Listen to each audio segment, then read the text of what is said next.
राधे राधे दोस्तों। यहाँ ज़्यादा मेरे हुलिया पे कंसंट्रेट मत करिएगा। मैं जो बताना चाहती हूँ उस पर ज़्यादा ध्यान दीजिएगा। मैं ये बताना चाहती हूँ कि कुछ लोगों को कार्तिक मास का महत्व पता नहीं है, उसकी इम्पोर्टेंस क्या होती है। अगर आपके पास गुरु होंगे तो गुरु भगवान जी आपको तो मार्गदर्शन करेंगे ही, बट कुछ लोग होते हैं जैसे कहते हैं कार्तिक मास क्या है, आप लोग इतना क्या कर रहे हो।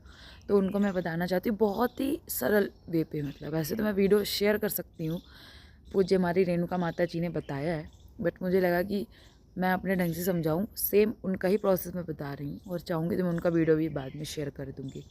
कार्तिक मास हम भक्तों के लिए एक सेल टाइप की होती है। जैसे एक जैकेट है और वो हम खरीदने जा रहे हैं, बट वो बहुत ज़्यादा हाई रेट की है और हमें पता है कि इस मंथ पे सेल लगती है और वहाँ जाके फिर हम उस जैकेट को पता करते हैं तो वो हमें हमारे जो हमारे पास इनकम है उस अकॉर्डिंग हमें वो जैकेट मिल जाती है सेम।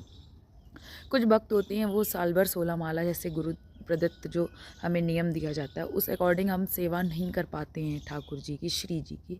तो ये एक मास ऐसा होता है कि इसमें आप धोखे से एक बार भी राधा बोल गए तो वो आपका 1 करोड़ बार हो गया। धोखे से भी आपने एक मन का माला की चला दी, धोखे से आपको श्री जी के दर्शन हो गए, लाल जी के दर्शन हो गए, तो इसका भी आपको बहुत ज़्यादा प्रॉफिट मिलता है। इसीलिए कार्तिक मास हम भक्तों के लिए इम्पॉर्टेंट होता है कि हम जो मतलब भक्ति की शुरुआत कर रहे हैं, हमें कुछ भी आता जाता नहीं है, तो ये मंथ हमारे लिए भारी भरकम मतलब प्रॉफिट देता है कि अगर हम एक माला भी कर गए, हम पूरे कार्तिक मास में भी अगर हम एक माला कर गए तो वो भी हमारे 1000 गुना अकाउंट में ऐड हो, 1000 गुना मतलब अकाउंट में ऐड हो जाता है वो एक माला। ये होती है कार्तिक मास की इम्पोर्टेंस। इसलिए हम भक्ति के लिए ये मास बहुत इम्पोर्टेंट होता है। इसमें एकादशी जितनी पड़े उसमें फास्ट करना चाहिए। गोवर्धन, वृंदावन, बरसाना सबकी परिक्रमा करनी चाहिए। अगर आप कर सकते हैं, आप इस लायक हैं। आप जितना मतलब भक्ति कर सकते हैं ना, शाम को दीप दिखाना, किसी तट पर जाकर मैया के किसी भी यमुना जी, गंगा जी, कहीं भी मैया पे जाके आप दीप दान करिए, स्नान करिए, आप जितना जो कुछ कर सकते हैं वो करिए।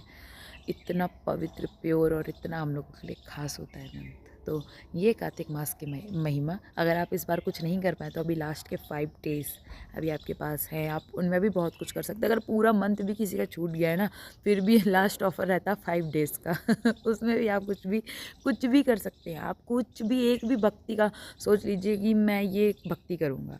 अब इतने भी ना समझ रही हूँ कि भक्ति के कितने टाइप्स होते हैं, क्या होता है। आप सोच लीजिए मैं तिलक करूँगा आज से, आप सोच लीजिए मैं कंठी पहनूँगा, आप सोच लीजिए मैं आज से एक माला राम नाम की करूँगा, सीता नाम की करूँगा, किसी भी कुछ भी आप एक कर लीजिए कि आज 5 डेज से मैं शुरू कर रहा हूँ, अगला पूरा 1 साल करूँगा। करके देखिए, फिर बताइएगा आपको क्या फ़ील होता है। तब तक के लिए राधे राधे।